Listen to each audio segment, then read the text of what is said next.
Hello students, I am Manish Anand and welcome back to my YouTube channel.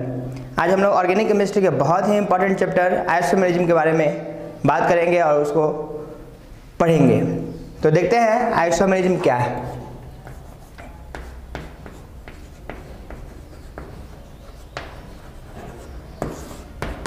वैसे इस topic को आप 10th क्लास में ही पढ़े हैं।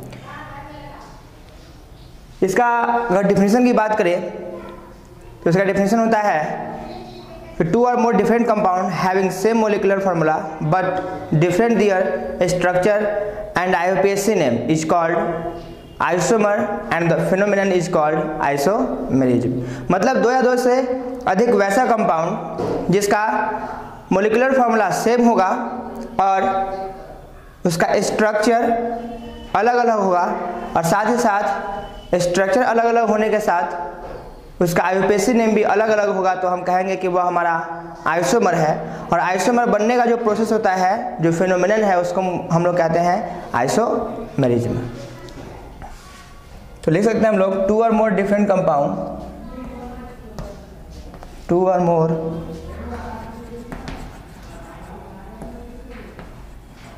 different compound having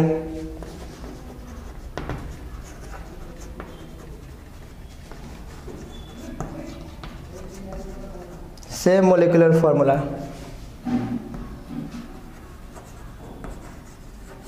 but different their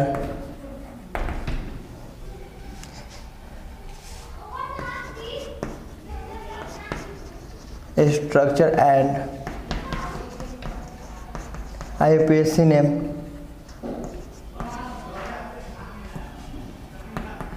is called isomers and the phenomenon is called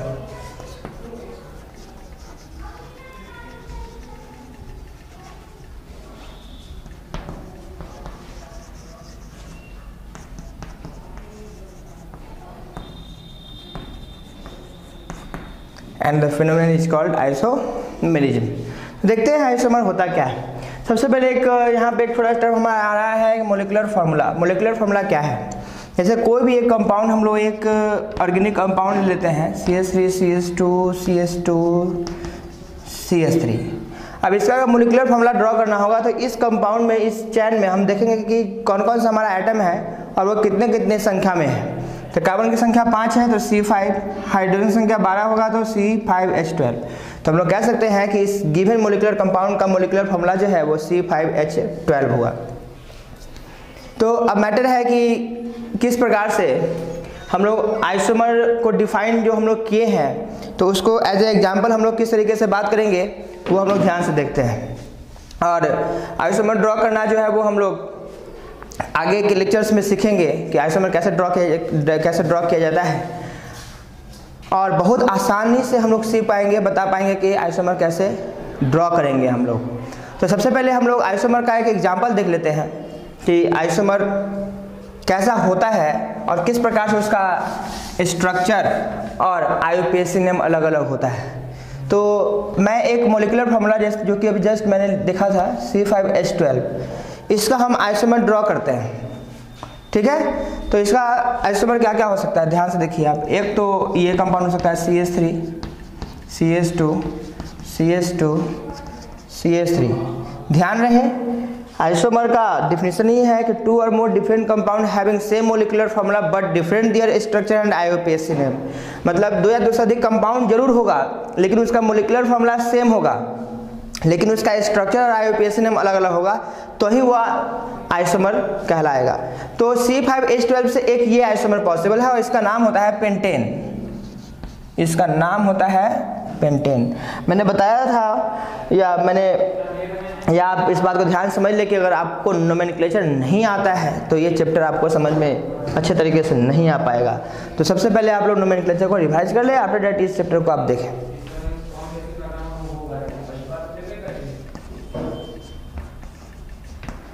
दूसरा हमारा ये है, इसको हम लोग बोलते हैं 2 मेथाइल ब्यूटेन, 2 मेथाइल ब्यूटेन। अब ध्यान से देखिए, ये और ये क्या एक दूसरे का आइसोमर है, तो आइसोमर है होने के लिए क्या होना चाहिए कि दोनों अलग अलग कंपाउंड होना चाहिए और दोनों का मोलिकुलर फॉर्मूला सेम होना चाहिए, दोनों का स्ट्रक्चर अलग होना चाहिए और IUPAC नेम भी अलग होना चाहिए। तो IUPAC नेम तो अलग है, तो IUPAC नेम भी अलग तभी होगा जब उसका स्ट्रक्चर अलग होगा, सीधी सी बात है। लेकिन क्या स्ट्रक्चर अलग होने पर IUPAC नेम ठीक है, अलग है, लेकिन क्या मोलिकुलर फॉर्मूला सेम है या नहीं, वो एक बार चेक कर लेते हैं हम लोग। तो इसमें 5 कार्बन 12 हाइड्रोजन है, इसमें भी देखिए 1 2 3 4 5 कार्बन है और इसके साथ जो है पूरा मिला के 12 हाइड्रोजन है। इसका मतलब है कि दोनों एक दूसरे का क्या होगा, आइसोमर होगा। इसके अलावा एक और आइसोमर पॉसिबल है इसका, एक CH3 और CH3, CH3 CH3 CH3। तो अब देखें यहाँ भी 5 कार्बन है हमारा और साथ साथ जो है 12 हाइड्रोजन है, तो ये भी जो है एक क्या है हमारा आइसोमर है। इसका नाम है 2,2 डाइमेथाइल प्रोपेन। अब एक बात, तो इस बात को ध्यान से आप देखिए, ये तीनों का मोलिकुलर फॉर्मूला सेम है लेकिन तीनों का IUPAC नेम अलग अलग है, तीनों का स्ट्रक्चर अलग अलग है, तो ये तीनों दूसरे का क्या होगा, आइसोमर होगा। अब बचपन में पढ़े थे, यानी 10th क्लास में पढ़े थे कि पेंटेन का जो है 3 आइसोमर पॉसिबल होता है, एक नॉर्मल पेंटेन, एक आइसोपेंटेन, एक नियोपेंटेन। तो बच्चों ये मैंने IUPAC नेम लिखा है, पेंटेन को ही हम लोग नॉर्मल पेंटेन कहते हैं, है ना। हमारा जो हमारा आइसोपेंटेन है उसको हम लोग 2 मेथाइल ब्यूटेन कहते हैं, और जो हमारा नियोपेंटेन है उसको हम लोग बोलते हैं 2,2 डाइमेथाइल प्रोपेन। तो इस तरीके से आइसोमर जो है हम लोग देख सकते हैं कि आइसोमर कहते किसको है। और आइसोमर ड्रॉ करने के लिए बहुत ही एक इंपॉर्टेंट टॉपिक हम लोग को पढ़ना है, जिसको हम लोग कहते हैं IHD। ध्यान रहे क्या कहते हैं, IHD।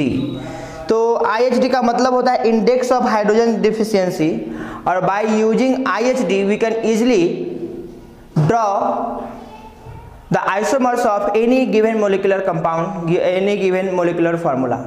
तो IHD एक ऐसा टर्म है जिससे किसी भी गिवन मोलिकुलर फार्मूला से काफ़ी आसानी हो जाती है हमें आइसोमर ड्रॉ करने में। हम लोगों का सोच का क्राइटेरिया जो है वो कह सकते हैं कि वो फिक्स हो जाता है, हमें बहुत वाइड नहीं सोचना पड़ता है, क्योंकि प्रत्येक डिफरेंट IHD के वैल्यू के साथ कौन कौन से किस किस तरह के कंपाउंड पॉसिबल है, किस किस तरह के कंपाउंड वाले आइसोमर हमको ड्रॉ करने हैं, वो ऑटोमेटिक समझ में आ जाएगा।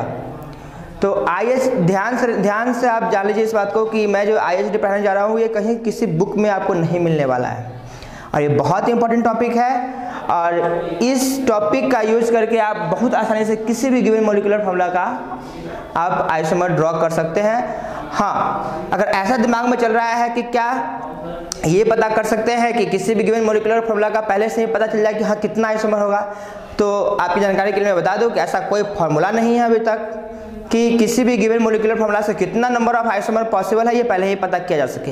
हाँ, लेकिन हाँ बस इतना पता जरूर किया जा सकता है कि उस गिवन मोलिकुलर फार्मूला से किस किस तरह के आइसोमर पॉसिबल है, किस किस तरह के कंपाउंड्स पॉसिबल है। तो उसके आइडेंटिफिकेशन के लिए हमें IHD कैलकुलेट करने आना चाहिए, हमें IHD पता होनी चाहिए। अगर IHD पता है तो हम लोग इजिली उस गिवन मोलिकुलर फार्मूला का IHD कैलकुलेट करके और उसका पॉसिबल आइसोमर हम लोग ड्रॉ कर सकते हैं, लिख सकते हैं। तो देखते हैं IHD क्या है।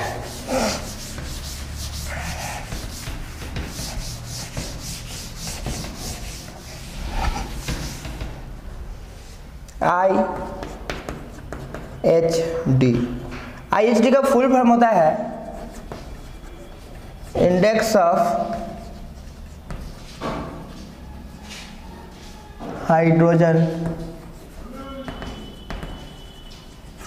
Deficiency, index of hydrogen deficiency, है ना। और प्रत्येक IHD का वैल्यू के साथ जो है हमें पता चल जाएगा कि कौन कौन से किस किस तरह के आइसोमर पॉसिबल है। तो कहते हैं कि अगर IHD की वैल्यू 0 है तो IHD की वैल्यू 0 के साथ सिर्फ और सिर्फ ओपन चेन कंपाउंड ही हमारा पॉसिबल है। Open chain compound without any pi bond, without any pi bond, ध्यान रहे। अगर IHD 0 है तो उससे जो है सिर्फ और सिर्फ हमारा एक ही तरह का कंपाउंड पॉसिबल है जिसको हम लोग ओपन चेन कंपाउंड कहते हैं। और ये भी बात ध्यान रखना है कि ओपन चेन कंपाउंड जो हमारा पॉसिबल होगा उसमें किसी प्रकार का कोई भी पाई बॉन्ड नहीं होगा। मतलब सिर्फ और सिर्फ IHD, अगर कोई गिवन मोलिकुलर फॉर्मूला है उसका IHD 0 आया है तो हम कहते हैं क्या कि उस गिवन मोलिकुलर फॉर्मूला से सिर्फ एक ही तरह के कंपाउंड पॉसिबल है, सिर्फ और सिर्फ ओपन चेन। और ध्यान रखना है कि उस ओपन चेन में सिर्फ और सिर्फ कार्बन कार्बन के बीच जो है सिंगल बॉन्ड होना चाहिए, कोई भी डबल बॉन्ड होना नहीं चाहिए। फिर अगर IHD 1 के बराबर है, अगर IHD 1 के बराबर है तो हम कहते हैं कि एक तो हमारा ओपन चेन कंपाउंड पॉसिबल है।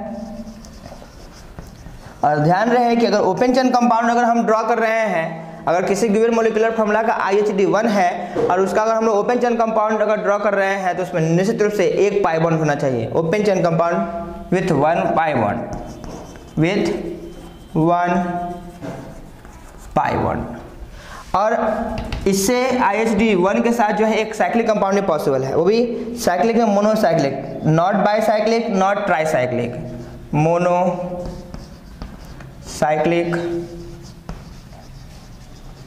Compound without any pi bond, without any pi bond. मतलब IHD अगर किसी गिवन मोलिकुलर फॉर्मूला का 1 आता है तो उससे दो प्रकार के कंपाउंड पॉसिबल है हमारे। एक ओपन चेन कंपाउंड होगा तो निश्चित रूप से उसमें एक पाई बॉन्ड होना चाहिए। और अगर हम लोग साइक्लिक कंपाउंड ड्रॉ कर रहे हैं तो साइक्लिक कंपाउंड में सिर्फ और सिर्फ मोनोसाइक्लिक। मोनोसाइक्लिक का मतलब होता है कि सिंगल रिंग कंपाउंड, यानी कि रिंग एक ही रिंग होगा, है ना। हमारा जो है 2 रिंग वाले कंपाउंड को हम कहते हैं बाईसाइक्लिक और 3 रिंग वाले कंपाउंड को कहते हैं ट्राईसाइक्लिक। तो ना तो बाईसाइक्लिक कंपाउंड पॉसिबल है और ना ही ट्राईसाइक्लिक कंपाउंड पॉसिबल है। और अगर हम लोग मोनोसाइक्लिक कंपाउंड ड्रॉ कर रहे हैं तो ध्यान रखना चाहिए कि उसमें कहीं पर भी एक भी पाई बॉन्ड नहीं आना चाहिए। वो सिर्फ और सिर्फ उसमें जो कार्बन एटम होंगे वो एकल आबंध यानी कि सिंगल बॉन्ड के साथ ही जुड़े हुए होंगे। तो IHD 1 के साथ जो है मोनोसाइक्लिक कंपाउंड पॉसिबल है without any pi bond, without any pi bond. ध्यान रखेंगे इस बात को।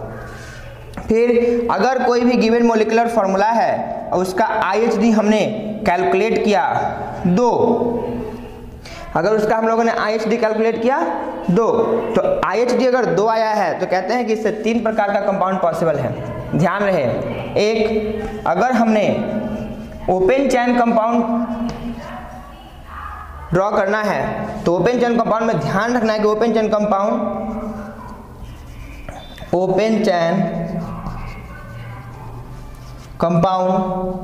With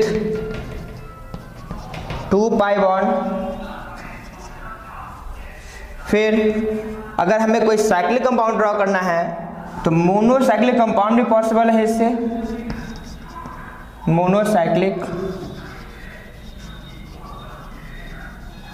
monocyclic compound with 1 pi bond. अगर हम मोनोसाइक्लिक कंपाउंड बना रहे हैं तो उसमें सिर्फ और सिर्फ एक पाई बॉन्ड पॉसिबल है विथ 1 पाई बॉन्ड। और तीसरा,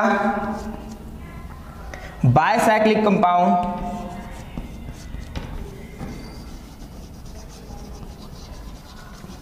विदाउट एनी पाई बॉन्ड।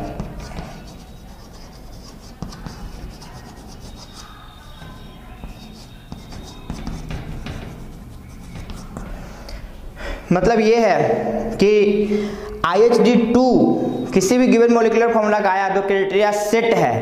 पहला कि अगर हम लोग ओपन चेन कंपाउंड बनाने जा रहे हैं, ठीक है, अगर कोई गिवन मोलिकुलर फॉर्मूला जिसका IHD 2 के बराबर आया है और उस गिवन मोलिकुलर फॉर्मूला से हमको आइसोमर ड्रॉ करना है और आइसोमर हम लोग वैसा आइसोमर ड्रॉ कर रहे हैं जो कि ओपन चेन कंपाउंड है, तो ध्यान रहे कि उसमें कम से कम 2 पाई बॉन्ड होने ही चाहिए। क्योंकि अगर 2 पाई बॉन्ड नहीं होगा तो कि हम लोग जो आइसोमर ड्रॉ करने जा रहे हैं वो निश्चित रूप से गलत होने वाला है। फिर ध्यान रहे कि मोनोसाइक्लिक कंपाउंड है तो मोनोसाइक्लिक मतलब सिंगल रिंग कंपाउंड अगर हम लोग बना रहे हैं तो सिंगल रिंग कंपाउंड में कम से कम 1 पाई बॉन्ड होना ही चाहिए, ठीक है। और अगर IHD 2 वाले कंपाउंड के साथ अगर हम लोग कोई बाईसाइक्लिक कंपाउंड पॉसिबल है और बनाने का प्रयास कर रहे हैं, तो ध्यान रहे कि bicyclic compound without any pi bond, मतलब जो बाइसाइक्लिक कंपाउंड हमारा बनेगा उसमें किसी प्रकार का कोई भी पाई बॉन्ड नहीं होगा।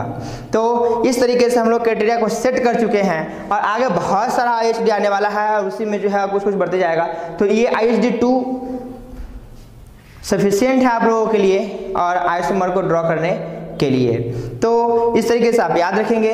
मैं फिर से रिकॉल कर रहा हूं कि अगर IHD 0 आया किसी गिवन मोलिकुलर फार्मूला का, तो उसे सिर्फ और सिर्फ एक ही प्रकार का कंपाउंड पॉसिबल है और वो क्या, open chain compound without any pi bond. दूसरा, अगर हमारा कोई गिवन मोलिकुलर फार्मूला है और उसका IHD 1 के बराबर आया है, तो उससे दो प्रकार का कंपाउंड पॉसिबल है, एक open chain compound with 1 pi bond और दूसरा हमारा के monocyclic compound without any pi bond. मतलब अगर ओपन चेन कंपाउंड बना रहे हैं हम लोग तो उसमें एक पाई बॉन्ड कम से कम होना चाहिए, और अगर हम लोग कोई साइक्लिक कंपाउंड बनाने जा रहे हैं तो ध्यान रहे कि साइक्लिक कंपाउंड में भी हमारा मोनोसाइक्लिक कंपाउंड होना चाहिए और मोनोसाइक्लिक कंपाउंड में किसी प्रकार का कोई पाई बॉन्ड नहीं होना चाहिए। फिर अगर तीसरा कि IHD2 आया है, तो IHD2 के साथ 3 प्रकार के कंपाउंड्स पॉसिबल हैं। एक open chain compound with 2 pi bond, मतलब अगर उस गिवन मोलिकुलर फार्मूला का हम लोग आइसोमर ड्रॉ करने जा रहे हैं वो भी कैसा, तो ओपन चेन कंपाउंड, तो उसमें निश्चित रूप से 2 पाई बॉन्ड्स होने ही चाहिए, ठीक है। और अगर हम लोग कोई साइक्लिक कंपाउंड ड्रॉ करने जा रहे हैं तो उस साइक्लिक कंपाउंड में 2 प्रकार का साइक्लिक कंपाउंड पॉसिबल है, एक मोनोसाइक्लिक और दूसरा बाइसाइक्लिक। और अगर मोनोसाइक्लिक कंपाउंड वाला आइसोमर ड्रॉ करने जा रहे हैं हम लोग, तो ध्यान रहे कि मोनोसाइक्लिक कंपाउंड जो हम लोग ड्रॉ कर रहे हैं उसमें एक पाई बॉन्ड होना चाहिए। और अगर हम लोग बाइसाइक्लिक कंपाउंड ड्रॉ कर रहे हैं तो ध्यान रहे उसमें किसी प्रकार का कोई भी पाई बॉन्ड देने की आवश्यकता नहीं है। अगर आप देते हैं तो निश्चित रूप से हमारा जो आइसोमर जो आएगा वो गलत हो जाएगा। तो इस तरीके से एक क्राइटेरिया सेट हो चुका है कि हमें सोचना कहाँ कहाँ है, क्योंकि हम लोग अगर ये जो नहीं जान रहे होते तो हम लोग कुछ भी सोच करके और आइसोमर ड्रॉ कर रहे होते। तो ये IHD कैलकुलेट करने के बाद और ये क्राइटेरिया को सेट करने के बाद हम लोगों को बहुत ही आसान होने वाला है किसी भी गिवन मोलिकुलर फार्मूला का आइसोमर ड्रॉ करना। तो आइए सबसे पहले हम लोग हम लोग IHD कैलकुलेट करना सीखते हैं।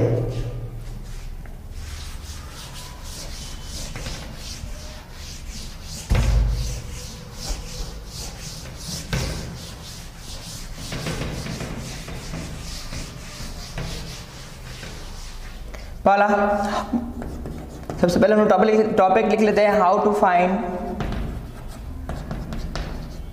IHD, index of hydrogen deficiency. किस प्रकार से हम लोग कैलकुलेट करेंगे, तो केस 1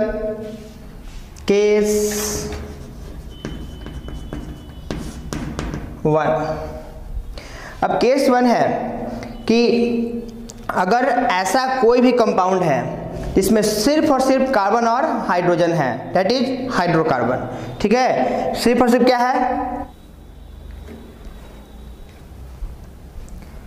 तो ये जो हमारा C5H10 है इसका हम लोग IHD कैलकुलेट करने का प्रयास करते हैं। तो देखिए ध्यान से, IHD कैलकुलेट करना बहुत आसान है। केस 1 हम लोग देख रहे हैं, तो C5H10 है। आप ये जो कार्बन की संख्या इसमें देख रहे हैं, ये कार्बन की संख्या को देखें, और ये कार्बन की संख्या 5 है।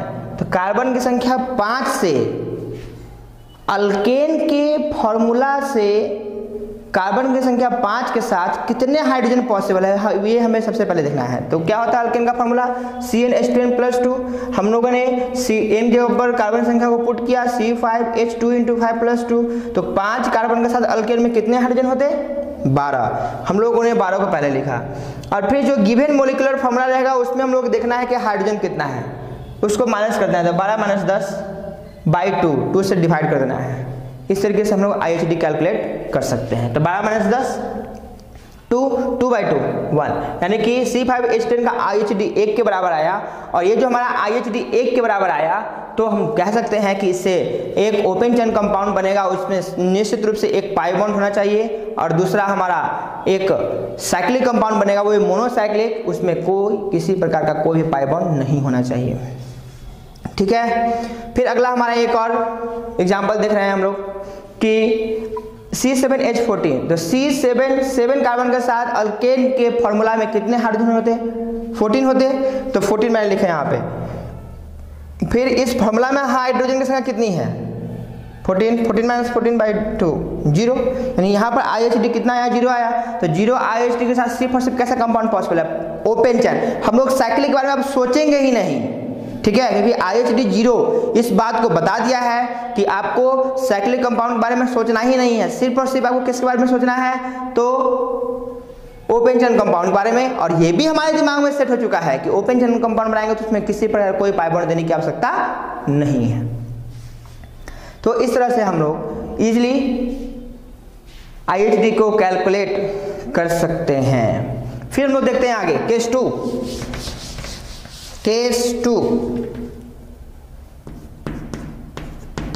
If any monovalent atom is present, मतलब कि कार्बन हाइड्रोजन के अलावे कोई भी दूसरा एक मोनोवैलेंट एटम हमारा क्या है? उस मोलिकुलर फॉर्मूला में उपस्थित है, तो उसका हम लोग कैसे IHD कैलकुलेट करेंगे? तो मोनोवैलेंट का मतलब जिसके वैलेंसी 1 के बराबर हो। तो हम लोग देख लेते हैं कि एक फॉर्मूला C4H9Cl, ठीक है बच्चों। क्लोरीन हमारा मोनोवैलेंट एटम है, उसका वैलेंसी कितना होता है? 1 होता है।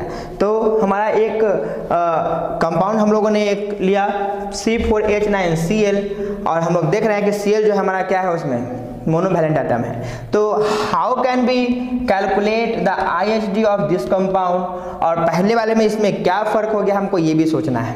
तो ध्यान रहे, कोई भी मोनोवैलेंट एटम जो हमारा होगा, ठीक है, तो उस मोनोवैलेंट एटम को हटा करके IHD कैलकुलेट करने के लिए हम लोग उस मोनोवैलेंट एटम के जगह पर एक हाइड्रोजन को ऐड कर देंगे। इसका मतलब है कि अगर इसको हम लोग लिखने का प्रयास करें तो और क्या लिख सकते हैं? C4H10 लिख सकते हैं। एक क्लोरीन की जगह पे हमने एक हाइड्रोजन को क्या कर दिया है? हटा दिया, लेकिन एक क्लोरीन की जगह पर एक हाइड्रोजन को हमने जोड़ दिया है। ध्यान रहे, वो सिर्फ और सिर्फ ये काम इसलिए कर रहे हैं ताकि उसका IHD कैलकुलेट हो जाए। ऐसा नहीं है कि आइसोमर ड्रॉ करने में हम लोग क्लोरीन को गायब कर देंगे, तो गलत ही हो जाएगा, क्योंकि मोलिकुलर फॉर्मूला में क्लोरीन है, इसका मतलब निश्चित रूप से हमारा जो कंपाउंड होगा उसमें भी क्लोरीन निश्चित रूप से होगा।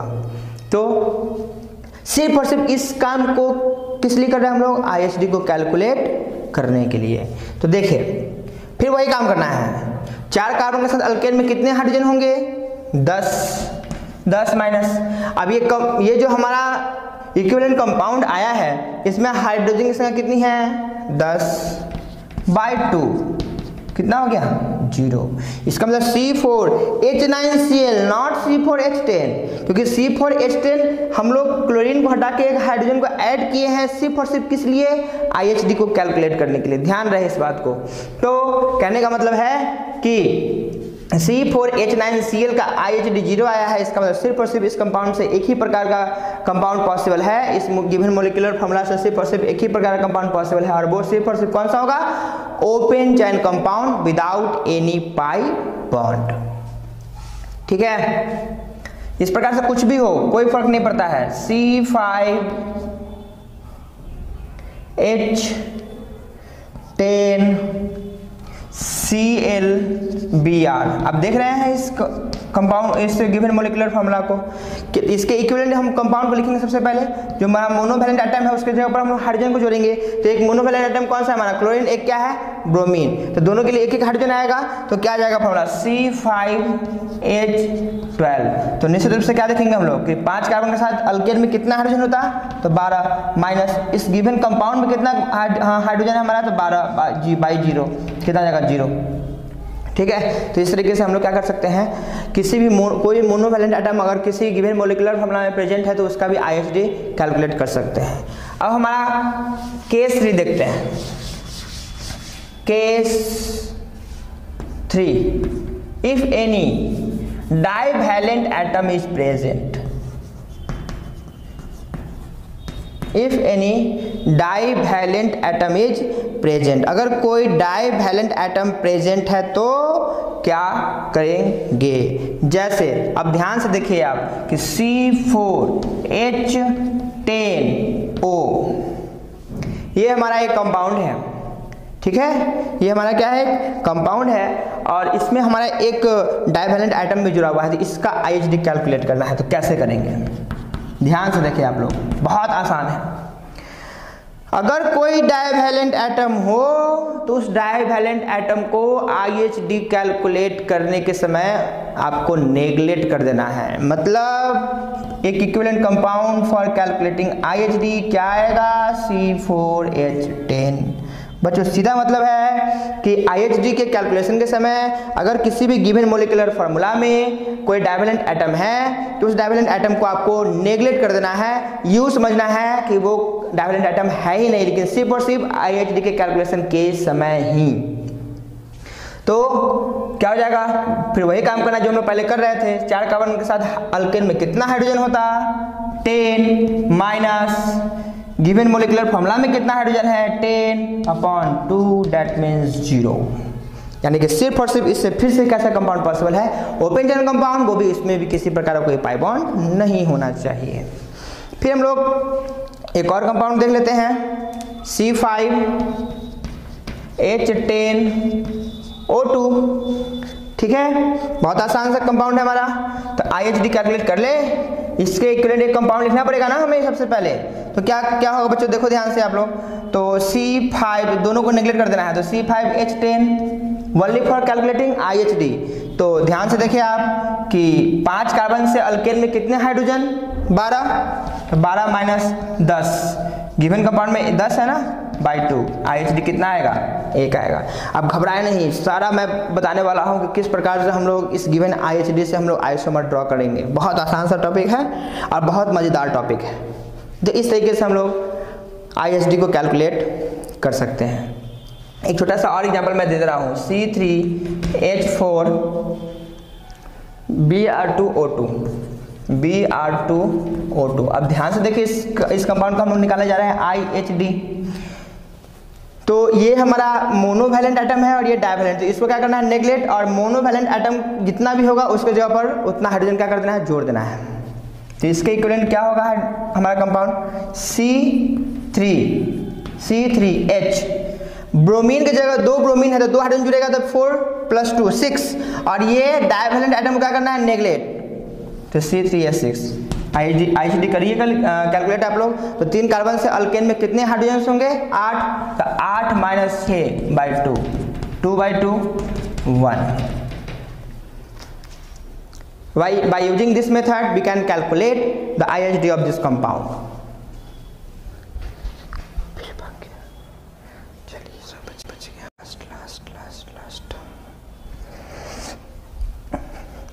अब हम लोग केस 4 देख लेते हैं। Case 4, case 4,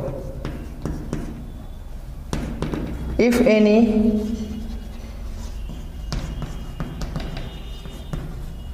trivalent atom is present, ठीक है। अब कोई ट्राईवैलेंट एटम होगा तो उस गिवन कंपाउंड का हम लोग किस तरीके से आईएचडी कैलकुलेट करेंगे वो ध्यान से देखिए आप। जैसे मैं एक छोटा सा एग्जांपल लिख रहा हूँ, C5H5N, हमारा N क्या है, ट्राईवैलेंट एटम है, उसमें कोई डाउट तो आप लोग को नहीं होना चाहिए। N की वैलेंसी 3 होती है ना, तो निश्चित रूप से हमारा क्या होगा, ट्राईवैलेंट एटम होगा। तो इसका हम लोग को क्या करना है, आईएचडी कैलकुलेट करना है। तो ध्यान रहे, अगर कोई ट्राईवैलेंट एटम है तो इस ट्राईवैलेंट एटम के लिए एक हाइड्रोजन हम लोग माइनस कर देंगे, और फिर हाइड्रोजन को माइनस करने के बाद उस एटम को भी नेगलेक्ट कर देंगे, ठीक है। तो इसके इक्विवेलेंट क्या लिखेंगे हम लोग, C5, जो गिवन मोलिकुलर फार्मूला में से ईच ट्राईवैलेंट एटम के लिए एक हाइड्रोजन को क्या कर देंगे, माइनस कर देंगे, तो C5 क्या हो जाएगा, H4, ठीक है। और इस ट्राईवैलेंट एटम को नेगलेक्ट कर देना है फाइनली, तो C5H4। अब इस गिवन कंपाउंड में क्या निकालेंगे हम लोग, आईएचडी, तो क्या दिक्कत है, निकाल लीजिए। 5 कार्बन के साथ कितने हाइड्रोजन पॉसिबल है, 12 माइनस 4/2 8/2 4। गिवन मोलिकुलर फॉर्मूला का IUPAC कितना आया बच्चों, 4 के बराबर आया। ठीक है, तो इस तरीके से हम लोग IUPAC कैलकुलेट कर सकते हैं। एक सब को मिक्स कर दे रहे हैं हम, C3H5 Cl2ON, इसका हम लोग IUPAC कैलकुलेट करते हैं। सबसे पहले इसके लिए एक इक्विवेलेंट कंपाउंड लिखना पड़ेगा हमें। तो देखिए C3H5, ध्यान से देखिए, 2 हमारा मोनोवैलेंट एटम है तो इसके लिए 2 हाइड्रोजन ऐड होगा, +2। ये हमारा डाइवैलेंट एटम है तो इसको क्या करना है, नेगलेक्ट, और इसके लिए कुछ हाइड्रोजन वगैरह माइनस नहीं करना है, नेगलेक्ट कर दिए। ठीक है, और ये ट्राइवैलेंट एटम है तो इसके लिए एक हाइड्रोजन हम लोग माइनस करेंगे, और फिर फाइनली इस ट्राइवैलेंट एटम को हम लोग क्या कर देंगे, नेगलेक्ट कर देंगे। तो C3H5 5 + 2 7 7 - 1 6, इसका मतलब क्या जाएगा इक्विवेलेंट कंपाउंड C3H6।